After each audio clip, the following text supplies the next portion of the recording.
सारे डीडीए के अधिकारी यहीं पे थे। जब मैंने उनसे सवाल पूछा भाग गए सारे के सारे। इस मौत का जिम्मेदार डीडीए है। इस डीडीए के अधिकारी के खिलाफ धरना प्रदर्शन करेंगे।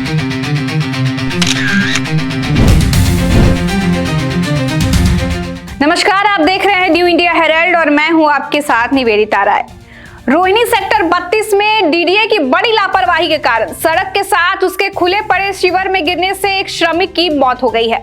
युवक की पहचान 23 वर्षीय बिरजू कुमार के रूप में हुई है, जो सोमवार को अपने एक दोस्त सूरज के साथ पैदल ही रोहिणी की ओर से कंस्ट्रक्शन साइट पर आ रहा था, तभी वो इस शिविर में गिर गया। सूरज ने पुलिस को बताया कि वो नशे की हालत में था, ऐसे में उसे शिविर में बिरजू के गिरने की जानकारी नहीं मिल सकी। मंगलवार को अन्य लोगों के पूछे जाने पर सूरज ने पहले मृतक के अपहरण की बात बताई, फिर जाकर शिविर में गिरने की शंका जाहिर की, जिसके बाद इसकी जानकारी पुलिस और दमकल विभाग को दी गई। मंगलवार 5 घंटे चले सर्च ऑपरेशन के बाद रात 9 बजे बिरजू का शव शिविर से बरामद कर लिया गया है। इसके साथ ही आपको बता दें कि घटना के शिविर के ढक्कन को जैसे तैसे रखा गया है।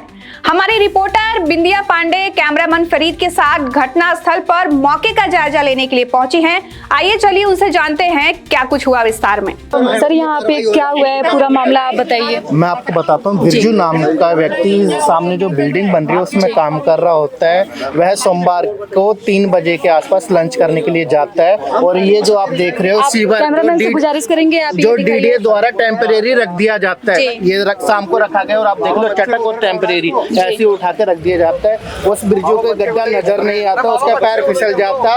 पैर फिसलने के बाद अच्छा, ये डीडीए ने रखा है। डीडीए ने रखा है क्योंकि डीडीए के अंदर आता है। और ये शाम को व्यक्ति की मौत हुई है। सोमवार को बिरजू इसमें कूदता है, पूरे दिन बिरजू का पता नहीं, गिरता है। अच्छा। गिर जाता है, पूरे दिन उसका पता नहीं चलता है। उसका जो साथी होता है वो मंगलवार को थाने में रिपोर्ट लिखवाने जाता है कि मेरे एक साथी मिस हो गया है। जब उससे पूछा जाता है कहाँ गया, तो वो बताता है कि हम रास्ते में जा रहे थे, एक सीवर खुला नजर मिलता है, उसमें उसका पैर फिसलने से वो उसके अंदर डूब जाता है। थाने की तरफ से कोई कार्रवाई नहीं हुई। थाने 4 बजे वो अपने लोकल टीम को लेके आते हैं। लोकल टैंकर इस पे लगा दिए जाते हैं पानी निकालने के लिए और 5-6 घंटे टैंकर लगे रहते हैं। प्राइवेट टैंकर होते हैं, वो प्राइवेट टैंकर से निकाले जाते हैं। सरकार के लिए आप क्या कहना चाहेंगे? सरकार ने कोई कदम कुछ उठाया नहीं कि उठाया अब तक। सरकार के लिए तो मैं ये कहना चाहूंगा, जो डीडीए के भ्रष्ट अधिकारी है, उनके जो उगाई का उन्होंने काम कर रखा है, उसके उस भ्रष्ट अधिकारियों के ऊपर मुकदमा करा जाए।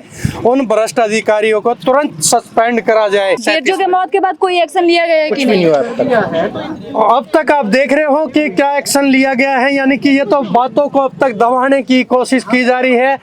अगर हाँ, ढका जा रहा है, जैसे पहले ढक्कन से शिविर को ढका जा रहा था, उस तरह व्यक्ति की आवाज को ढका जा रहा है। एक गरीब व्यक्ति पूर्वांचली जो बिहार से आया हुआ वो मजदूर जो इसमें गिरा, वो बिहार से था। तेजपाल जी शिविर को ढकने का कोशिश किया गया, सबूत को मिटाने की। सारे ओपन पड़े थे, मेरे पास वीडियोस है सारी की सारी। सारे डीडीए के अधिकारी यहीं पे थे। जब मैंने उनसे सवाल पूछा भाग गए सारे के सारे। जब मैं इनसे पूछता हूँ, पुलिस वालों से पूछता हूँ कि जब तुम्हारे पास कॉल 3 बजे की कॉल है और अभी तक आपकी रेस्क्यू टीम नहीं आई, आपकी भी आवाज दबाई गई। मुझे ही धमकी दी जा रही थी कि आप यहाँ से चले जाइए।